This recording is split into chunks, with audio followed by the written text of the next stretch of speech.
आप देख रहे हैं डार्क फाइल्स। तो चलिए बढ़ते हैं आज की इस कहानी की ओर। काफी दिनों से काम तलाशने के बाद जब मुझे किसी भी तरह का काम नहीं मिला तो मैंने अपनी सारी पूंजी लगाकर एक कार खरीद लिया।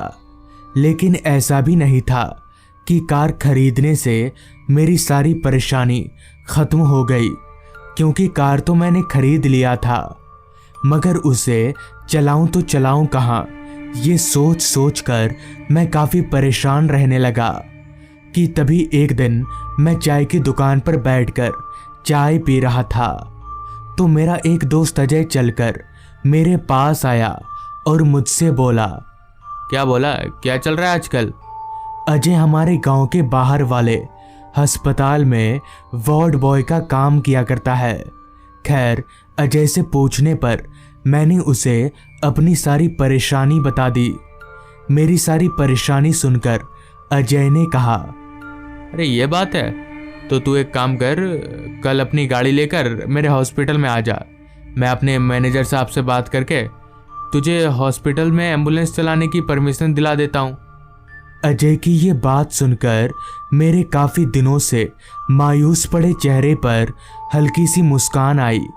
जिसके बाद अगले दिन ठीक सुबह 10 बजे मैं हॉस्पिटल पहुंचा, जहां अजय ने मेरी मुलाकात मैनेजर से करवाई।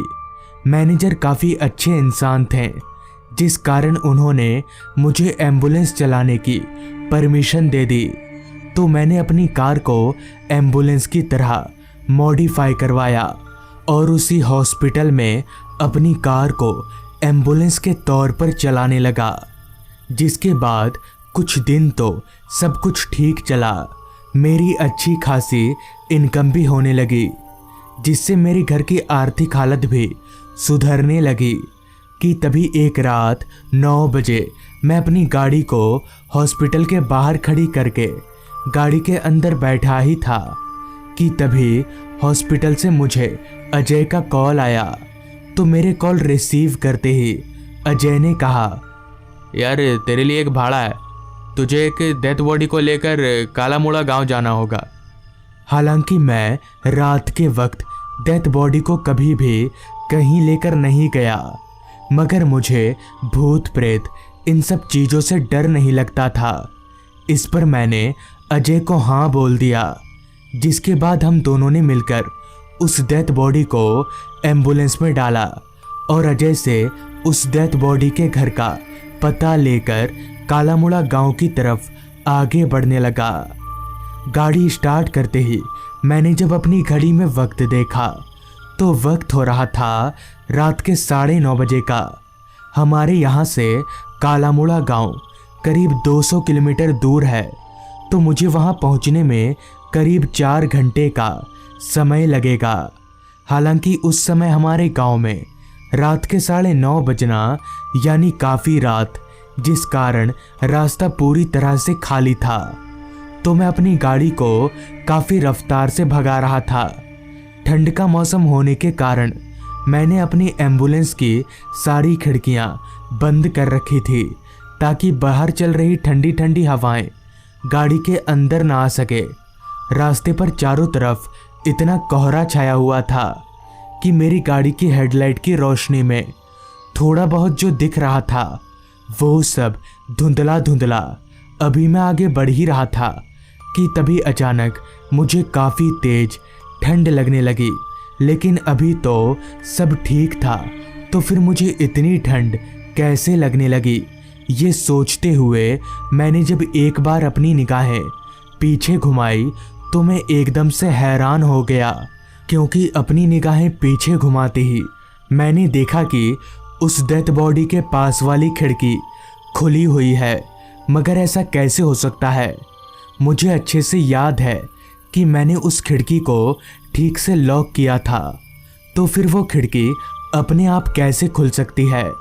खैर, मैं इस बात पर उतना ध्यान ना देकर गाड़ी को रास्ते के किनारे रोका और खिड़की बंद करने के लिए गाड़ी के पीछे गया। तो गाड़ी के पीछे जाते ही जब मेरी नज़र उस डेथ बॉडी पर गई तो मैं एकदम से चौंक गया क्योंकि हम लोगों ने जिस तरह से उस डेथ बॉडी को गाड़ी में चढ़ाया था वो डेथ बॉडी उस तरह नहीं थी। लेकिन ये तो हो ही नहीं सकता। जिस पर मैंने अपने मन को समझाते हुए कहा, लगता है गाड़ी चलने की जर्किन से बॉडी हिल गया होगा। अपने मन को ये समझाकर मैंने उस खुली हुई खिड़की को बंद किया और वापस से रास्ते पर आगे बढ़ने लगा।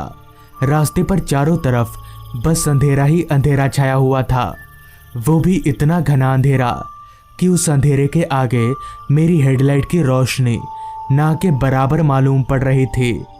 चारों तरफ इतना सन्नाटा छाया हुआ था कि आ रही रात कीड़ों की आवाज़ें मुझे साफ साफ सुनाई पड़ रही थी।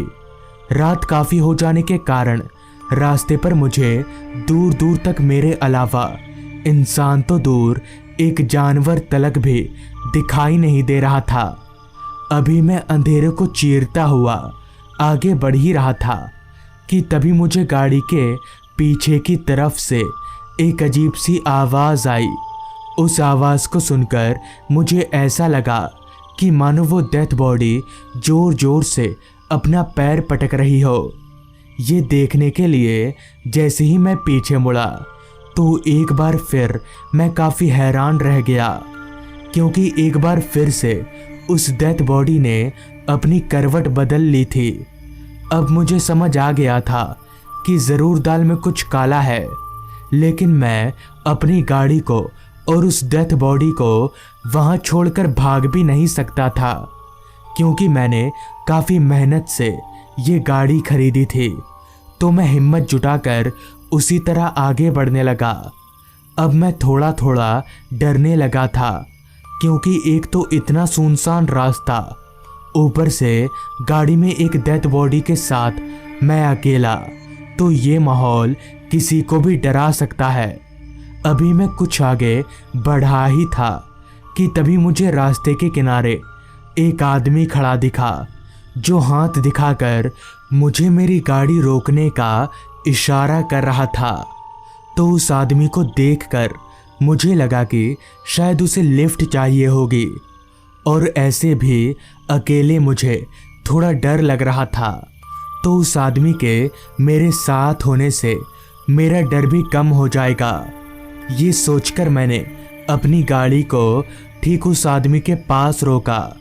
तो मेरे गाड़ी रोकते ही वो आदमी चलकर मेरी तरफ आया और मुझसे कहा, भाई साहब, मुझे काला मुड़ा गांव जाना है, तो आप मुझे क्या वहाँ तक छोड़ देंगे?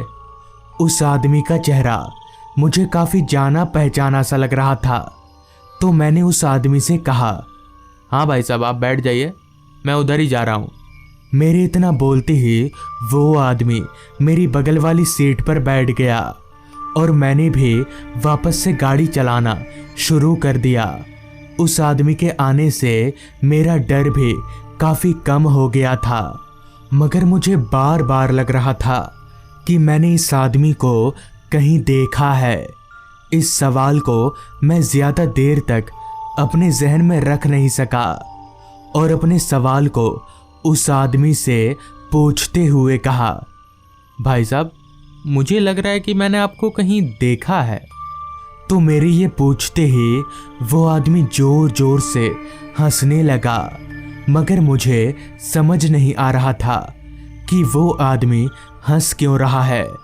तो मैंने उस आदमी से कहा, भाई साहब, आप हंस क्यों रहे हैं?